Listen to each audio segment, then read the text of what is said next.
Bonsoir Patrick Jay. Bonsoir. Spécialiste des têtes couronnées pour le très chic magazine Vanity Fair. Vous savez tout, Pierrick Jay, sur les secrets de la famille royale britannique. Dans ce livre, d'ailleurs, vous nous en dites beaucoup. Prince William, la vraie vie d'un futur roi. En 70 ans de règne, troisième fois seulement que Élisabeth II ne prononce pas ce fameux discours, qui est un discours traditionnel, le discours du trône, qui donne les objectifs du gouvernement.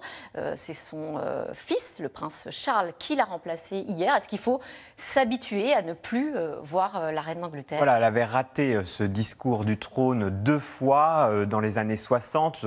Elle était enceinte à l'époque du prince Andrew puis du prince Édouard. Elle était remplacée à l'époque par le Lord Chancellor. Et donc là, pour la première fois, elle est remplacée par Charles. Donc on a vraiment l'impression qu'il y a déjà une régence qui ne dit pas son nom. Élisabeth II n'a pas officiellement dit qu'elle donnait ses pouvoirs, ses fonctions à son fils aîné, mais dans les faits, c'est ce qui se passe. On va voir la photo de Charles d'ailleurs, qui la remplace hier, et c'est très flagrant cette régence dont vous parlez, qui ne dit pas son nom. Complètement, c'est l'image de l'avenir finalement. Alors c'est une image très triste en même temps parce que Élisabeth II n'est pas là, son trône a été enlevé, il y a cette couronne, la couronne impériale d'État qui est là sur ce coussin qui représente la reine, mais en même temps c'est une image pour l'histoire, une image même pour l'avenir, parce qu'il y a Charles sur ce trône, il y a Camilla à ses côtés, Camilla on ne savait pas ce qu'elle serait à la mort de la reine, et il y a quelques mois Élisabeth II a tranché, elle a dit que Camilla deviendrait reine consort, elle accompagnera Charles dans son règne comme elle l'a accompagné pendant des décennies. Et à côté aussi, on voit le prince William, et ça c'est tout à fait inédit, c'est la première fois que William venait au Parlement pour l'ouverture du Parlement. Et ça représente là aussi, parce que William, vous savez, quand Charles deviendra roi, William, lui, deviendra prince de Galles. On va y revenir. Avant cela, quand même, si on ne l'a pas vue hier, c'est qu'elle est très fragilisée, très diminuée. Elle a 96 ans, Élisabeth II. C'est d'ailleurs un des règnes les plus longs de l'histoire, je crois, le troisième règne le plus long de l'histoire. Alors, c'est depuis quelques jours le troisième règne le plus long de l'histoire. Elle est passée devant Johann II de Liechtenstein. Et dans quelques jours, elle deviendra le deuxième règne le plus long de l'histoire. Elle passera devant Rama IX de Thaïlande. Il lui reste encore 2 ans pour dépasser notre Louis XIV national. On lui souhaite. Plus de 70 ans de règne, 72 ans de règne, c'est ça, pour Louis battre XIV, le record de Louis XIV. Vous parliez de ces 70 ans, oui, 70 ans de règne. 70 ans. Est-ce qu'elle ne pourrait pas abdiquer tout simplement pour laisser la place à son fils qui se prépare depuis des décennies, c'est l'histoire de sa vie, à devenir roi? Ah oui, il est bien préparé, ça c'est sûr, il est très bien préparé.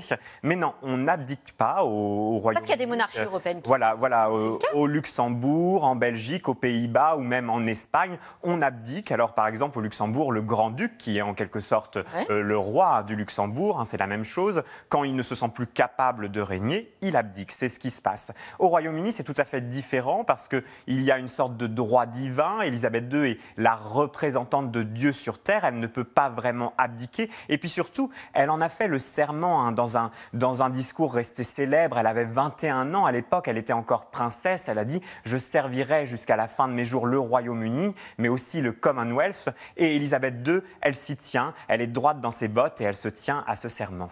Est-ce qu'on est sûr que c'est le prince Charles qui prendra le relais? Vous parliez du prince William qui était là aussi hier. C'est vrai que c'était une photo très, très marquante aussi. Et on découvre dans votre livre d'ailleurs que même Lady Di avait effleuré l'idée que son fils finalement succède directement à sa grand-mère. Est-ce que c'est possible? Ça, c'est des fantasmes. Lady Di l'avait, dit du bout des lèvres. Et puis les Britanniques l'ont souvent souhaité. William est beaucoup plus populaire que son père. Vraiment, William est le membre de la famille royale le plus populaire après Élisabeth II. Et après, il y a Kate Middleton, l'épouse de William. Charles est très très bas encore dans les sondages de popularité, même s'il remonte d'année en année. Donc il aura besoin de son fils pour gouverner. gouverner, bien pour sûr, régner. Charles, ce sera, il faut le dire, ce sera mathématiquement, logiquement un règne très court. Ce sera un règne de transition entre deux très beaux règnes. Enfin, celui d'Élisabeth II, un très long, très beau règne, et puis celui de William, qu'on espère aussi très beau et très long.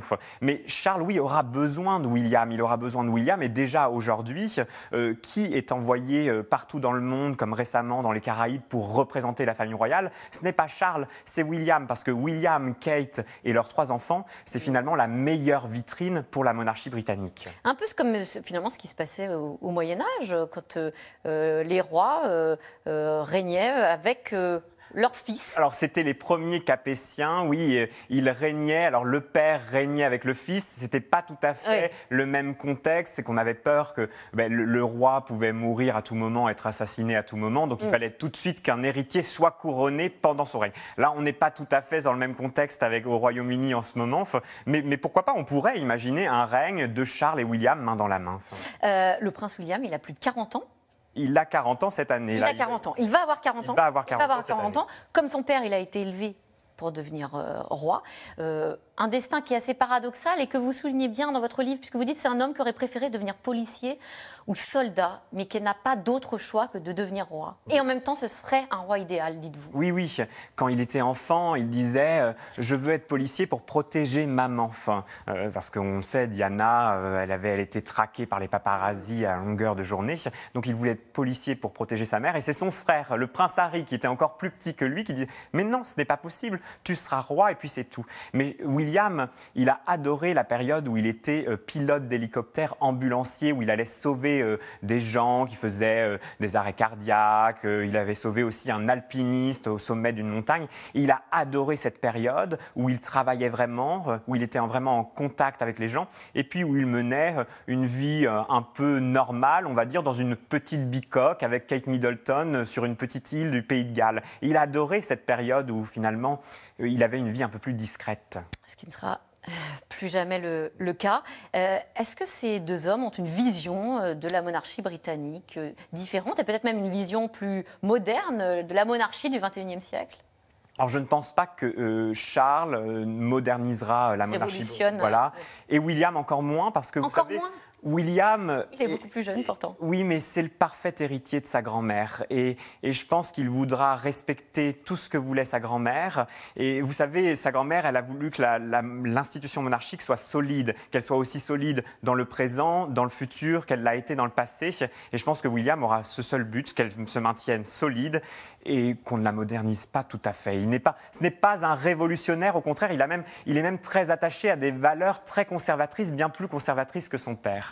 Merci Pierrick Jay. Prince William, la vraie vie d'un futur roi, pour tout connaître de la famille royale. Merci. Et Prince William, assez secret, puisque c'est la première d'ailleurs biographie en français du futur roi d'Angleterre. Merci à vous. C'est chez Le Rocher, les éditions du Rocher. Tout de suite, c'est dans l'air, consacré à la situation en Ukraine et cette question, Poutine est-il en train de reculer? Et puis, je voulais noter ce rendez-vous à ne pas manquer ce soir sur France 2. Un si long silence, c'est un documentaire exceptionnel sur la championne de patinage Sarah Abitbol qui brise l'omerta. Elle dénonce les agressions sexuelles dont elle a été victime et c'est donc à retrouver ce soir à 21h10 sur France 2. Tout de suite, c'est dans l'air avec Caroline. Bonne émission à vous.